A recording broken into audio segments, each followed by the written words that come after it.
Hey mathematicians, let's do our homework. Okay, so we have a dot plot. Yay, dot plots. The first question about the dot plot is how many people are on the team? Because this dot plot is talking about members of the cross-country team. How do you find that? You count all the dots because one dot represents one person. So count them all up. And that's your answer. How many team members ran 5 miles or more? When I say 5 miles or more, I'm including the 5. Count all those dots. How many team members ran less than 5?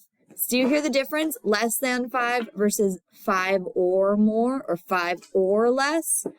When you say 5 or, and then you say more or less, then you're including the 5.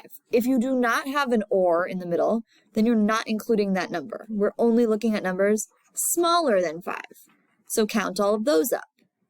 How many team members ran 2 miles? Well, here's your 2.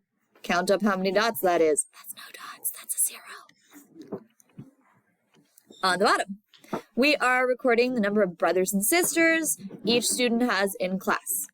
So let's go ahead and title this Brothers, Bros, and Sisters. I'll make a key. If you're going to do dots, then you'll do dot equals. If you're going to do x's, then you'll do x equals. And then I'm just going to kind of go through it and be like, okay, I get a 3.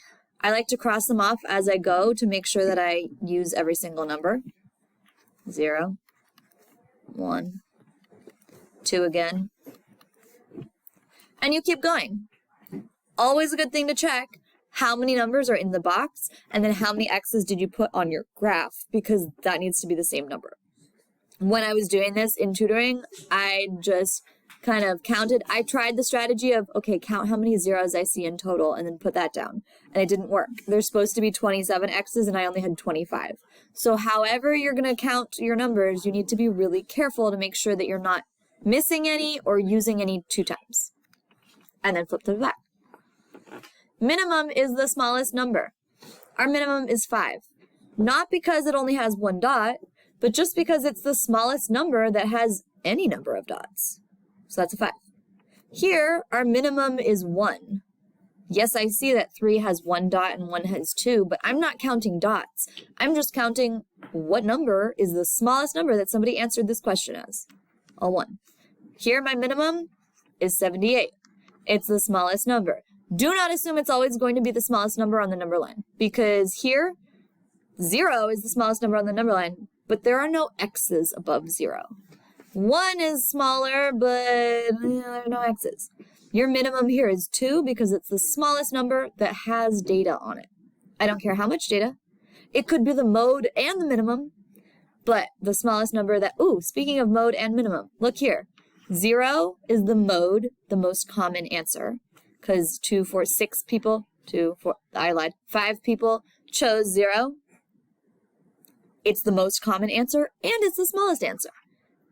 I don't really care how many people answered it when I'm choosing minimum. I just care that there's data on that number.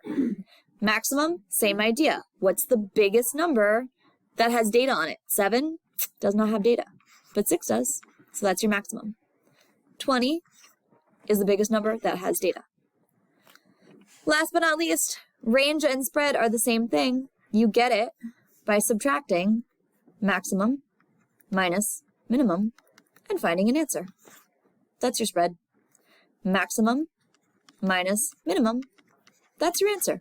That's your range. They're the same thing. There we go. And now we're done with our homework.